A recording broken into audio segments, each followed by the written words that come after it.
Le président de la Haute Autorité de la Transition, Indira Zwiln, a reçu cet après-midi au Palais d'État d'Amboutrouadj les membres de la délégation de l'Organisation internationale de la francophonie, ou OIF, rencontre qui a duré près d'un tour d'horloge. Selon le rapport dressé par les membres de cette délégation, leur mission consistait à effectuer un suivi du processus électoral uniquement pour qu'elle soit libre, démocratique, transparente et crédible. Ils ont également pu déjà souligner leurs perspectives pour la poursuite des rencontres avec d'autres entités et acteurs concernés, toujours à ce processus électoral. En quelques mots, le président nous a fait l'honneur de nous recevoir. On a eu un échange très utile sur le point de la situation et le point de l'évolution de la situation politique et du processus de transition. On a dit au président toute notre satisfaction sur cette évolution positive. On a dit tout notre soutien à la démarche de médiation de la SADC et au projet de feuille de route qui est sur la table. On lui a dit que notre présence ici et la mission d'évaluation du processus électoral qui est dirigée par le général Sangaré s'inscrit très clairement dans le cadre de cette feuille de route que la francophonie soutient tout à fait clairement. Voilà, on est venu travailler pour faire cette évaluation de la préparation du processus électoral. Ça va se faire très vite. Voilà, maintenant on va accompagner tout ce processus et on sera là aux côtés de l'ensemble des acteurs politiques malgaches pour que les prochaines élections qui doivent marquer la fin de la transition soient de bonnes élections, des élections libres, fiables et transparentes qui mettent un terme à cette trop longue transition. On va continuer nos entretiens avec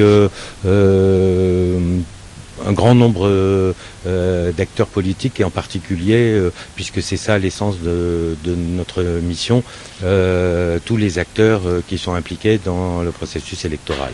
Toutefois, ils ont quand même pu émettre leur point de vue concernant la feuille de route proposée par la SADC par le biais du docteur Leonardo Simao. Franchement, nous, on est ouvert à discuter avec tous les partis, toutes les forces politiques, sans aucune exclusive. On leur a déjà souvent parlé, on reparle à tous ceux qui souhaitent parler avec nous. Mais notre agenda ici, c'est une mission d'évaluation du processus électoral. Donc, évidemment, on est ouvert et on parlera à tous ceux qui souhaitent nous rencontrer, faire le point avec nous. Mais notre agenda n'est pas un agenda de discussion politique ou de médiation. Ça, c'est le travail de la SADC. La SADC fait du très bon travail. C'est la SADC qui pilote ce processus de médiation et de dialogue politique dans le cadre de la feuille de route. Donc il faut laisser en toute sérénité et en toute confiance la SADC faire son travail. Concernant l'évolution de la situation politique actuelle dans la Grande Île, ils n'ont pas caché leur satisfaction et leur espoir de voir enfin une solution apparaître à l'horizon pour mettre fin à la crise qui a sévi le pays.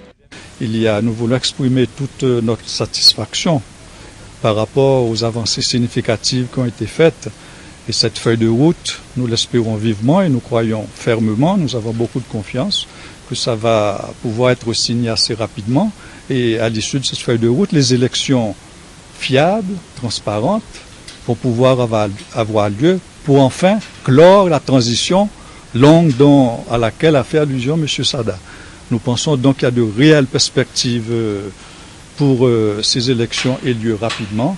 Et c'est ce que nous souhaitons. Nous voulons donc accompagner ces élections et le plus rapidement possible. Et voilà le message qu'on veut faire passer. Cette feuille de route, elle est solide, nous la soutenons jusqu'au bout. Rappelant que l'une des principales raisons qui a amené ces représentants de l'OIF et de la Commission de l'océan Indien à prêter main forte à la Grande Île dans la réalisation d'un processus électoral satisfaisant était le fait d'avoir noté une positive évolution dans la situation politique actuelle.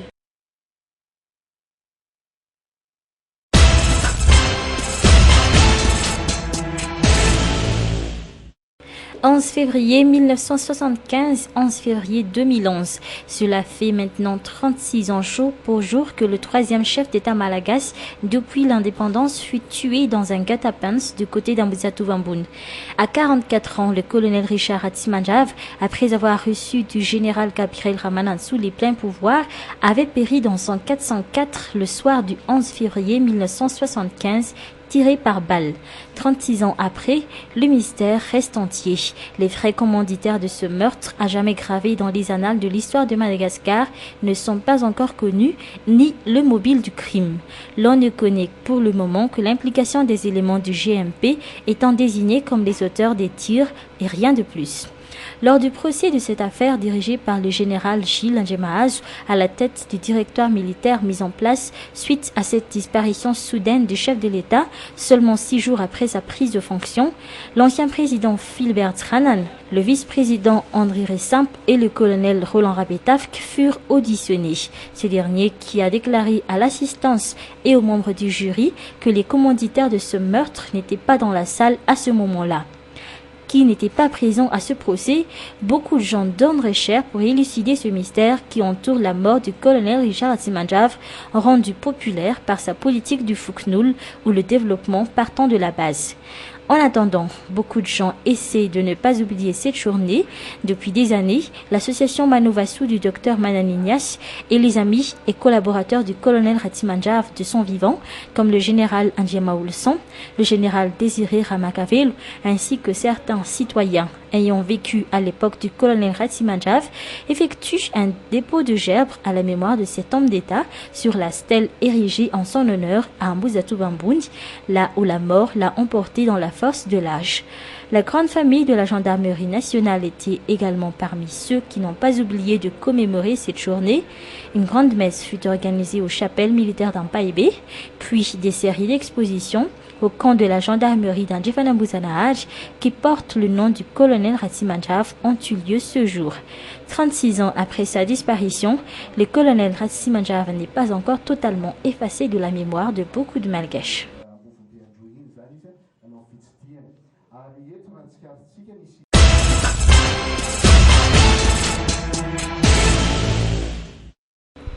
Le ministère de la Communication dispose d'une semaine pour effectuer l'inventaire des matériels audiovisuels stockés dans des conteneurs dans la cour de la télévision malagasy à Anoussi. Lors d'un conseil de ministres à Ambusrouch, le président Ajrazwiln avait fortement recommandé le ministre de tutelle de voir de près l'utilisation des émetteurs achetés avec de l'argent public d'un montant de 20 millions de dollars, soit près de 42 milliards d'ariars, mais qui ne sont pas encore utilisés jusqu'à maintenant. Ainsi, depuis hier, les responsables ont procédé à l'inventaire de ces matériels. Ces conteneurs contiendraient des émetteurs radio et télévision d'une puissance de 10 kW chacun, pouvant recouvrir jusqu'à 70% du pays, ainsi que divers matériels audiovisuels et des groupes électrogènes. Selon les explications d'un responsable au sein du ministère de la Communication, une grande partie de ces matériels était prévue pour être exploités par le groupe MBS appartenant à l'ancien chef d'État Ravalomanana Mark, si le reste aurait dû être utilisé par les chaînes publiques. En effet, l'ancien régime avait tout prévu. Un grand projet était en gestation avant la chute du régime pour que le groupe MBS recouvre entièrement la Grande Île, ce avec ses matériels achetés avec l'argent de l'État. Selon toujours le directeur général du ministère de la Communication, son département fera le nécessaire pour finir dès lundi l'inventaire des matériels. Il revient après au Conseil de gouvernement de déterminer comment exploiter ces matériels de l'État malagasy. Par ailleurs, d'après les explications d'un technicien, aucune source d'électricité n'est compatible avec ces matériels à Madagascar et leur utilisation coûtera très cher.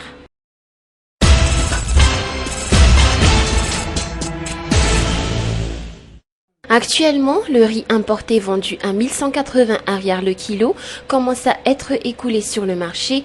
Parallèlement à cela, d'autres quantités importées continuent d'être acheminées dans la capitale. Certains grossistes, pour leur part, doublent de vigilance lors de l'émission de ce riz vendu à un prix moins cher pour éviter ceux qui profitent de la situation pour écouler ce riz à des prix exorbitants, contrairement à ceux qui ont été convenus avec l'État. Parmi les grossistes qui font très attention aux détaillants qui achètent ce riz chez eux, le grossiste Amazon Sizanuzatu, parmi ceux qui collaborent avec l'État pour écouler sur le marché ce riz vendu à 1180 arrière le kilo. Cette société, depuis mercredi dernier, a reçu 1300 tonnes de ce riz et a appliqué de suite les dispositions prévues issues des diverses rencontres avec l'État. Entre autres, il écoule 50 à 60 sacs de riz et pas plus. Un ménage n'a droit que 5 kilos. D'ici une quinzaine de jours, cette même société recevrait 1300 tonnes, car selon les estimations des responsables, ce riz importé serait vite écoulé. Outre le riz importé, notons que le prix du sucre a également été révisé avec l'État et sera de suite appliqué. Les 5000 tonnes de sucre seront vendues à des prix révisés à 2400 arrière le kilo, notant que ce sucre a été produit par la société Siramadam Bilbé. Les mêmes dispositions que celles qui s'appliquent sur le riz vendu à un prix moins cher seront également appliquées au prix du sucre, rappelant que le contrôle de l'application de ces prix révisés, aussi bien pour le riz importé que pour le sucre, est effectué par les grossistes ainsi que les représentants au sein du ministère du Commerce.